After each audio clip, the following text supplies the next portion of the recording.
Hi friends, இன்றைக்கி என்ன பார்க்க போகிறோம் அப்படின்னா கரண்ட்டாக ட்ரெண்டிங்கில் போயிட்டுருக்க முட்டை மிட்டாய் கேக்கு தான் பார்க்க போகிறோம். வாங்க எப்படி செய்யலான்னு பார்க்கலாம். நல்ல ஹெல்த்தியான கேக்கு தான், குழந்தைங்களுக்கு கூட கொடுக்கலாம். ஒரு கனமான பாத்திரத்தில் 1 லிட்டர் மாட்டுப்பால் எடுத்துக்கோங்க. மாட்டுப்பால் இல்லாத பட்சத்துக்கு நீங்கள் பால் பாக்கெட் கடையில் விற்கிறது கூட எடுத்துக்கலாம். எடுத்து நல்லா கிண்டிக்கிட்டே இருக்கணும். அப்படியே பாலும் கொஞ்சம் கொஞ்சமாக கம்மியாகி இந்த டெக்ஸ்சரில் உங்களுக்கு வரும். நல்ல ஒரு பால்கோவா டெக்ஸ்சரில் கிடைக்கும். அடுப்பை சிம்மில் வச்சுக்கோங்க, அடி பிடிக்காமல் பார்த்துக்கணும். நெக்ஸ்ட்டு பாதாம் ஒரு 50 கிராம் எடுத்து நல்லா சுடு தண்ணியில் ஊற வச்சுக்கோங்க. அப்போ தான் தோல் நீக்கிறது கொஞ்சம் ஈஸியாக இருக்கும். இந்த மாதிரி எல்லாத்தையும் தோல் உரிச்சதுக்கப்புறம் மிக்சியில் போட்டு நல்லா அரைச்சிருங்க, பேஸ்ட்டு மாதிரி. அடுத்து நம்ம பால்கோவா எடுத்து வச்சுருக்கோம்ல, அது டோட்டலாக 200 கிராம் இருக்குது. அதே அளவு சுகரும் 200 கிராம் எடுத்துக்கணும். எடுத்துட்டு பால்கோவாவையும் சுகரையும் ஒரே பாத்திரத்தில் கொட்டிட்டு அதில் ஒரு 5 முட்டை சேர்த்திக்கணும். எதுக்கு இவ்வளோ முட்டை சேர்க்குறேன்னு நினைப்பீங்க. ஆக்சுவலாக இது முட்டை மிட்டாய் கேக்கு, ஸோ முட்டை கொஞ்சம் அதிகமாக தான் எடுத்துக்கணும். முட்டை ஆட் பண்ணிவிட்டு ஒரு விஸ்க் வச்சு இந்த மாதிரி நல்லா கலக்கி விட்டுருங்க. இந்த டெக்ஸ்சர் வர மாதிரி கலக்கிட்டு நம்ம அரைச்சி வச்சுருக்க பாதாம் எடுத்து இதில் மிக்ஸ் பண்ணிடணும்.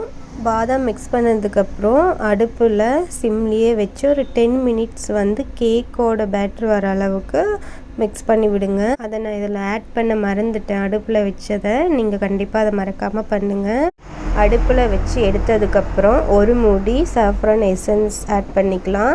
எசன்ஸ் இல்லாதவங்க குங்குமப்பூ இருந்தாலும் ஆட் பண்ணிக்கலாம். குங்குமப்பூ இல்லாதவங்க ஏலக்காய் நல்லா பொடி பண்ணி ஆட் பண்ணிக்கோங்க, அதுவும் நல்லாயிருக்கும். இப்போ ஒரு பேன் எடுத்து ஆயில் தடவிக்குங்க. ஆயில் கொஞ்சம் நிறையாவே தடவிக்கலாம். அப்போ தான் கேக் வெந்து வரப்போ கீழே அடி பிடிக்காமல் இருக்கும். ஓகே, எல்லா பக்கம் ஆயில் அப்ளை பண்ணிவிட்டு நம்ம ரெடி பண்ணி வச்சுருக்க பேட்டர் எடுத்து இதில் ஊற்றிக்கோங்க. இந்த மாதிரி தட்டி விடுங்க, அப்போ தான் கேக் கொஞ்சம் ஈவனாக வரும். கேக் உள்ளே வச்சுட்டு ஓடிஜியில் 25 மினிட்ஸ் ஆன் பண்ணிக்கோங்க. Next top and bottom rod ஆனில் வச்சுட்டு 170 டிகிரிக்கு ஆனில் வச்சுடுங்க. ஃபைனலி கேக் ரெடி ஆயிடுச்சு. பாருங்கள் எவ்வளோ ஸ்மூத்தியாக நல்லா மாய்ஸ்டராக கேக் ரெடி ஆகிருக்கு. இந்த கேக் செய்ய கொஞ்சம் டைம் எடுத்துக்கும், ஏன்னா பால் காய்ச்சி அதிலிருந்து நம்ம கோவா எடுத்து பண்ணுறோம்.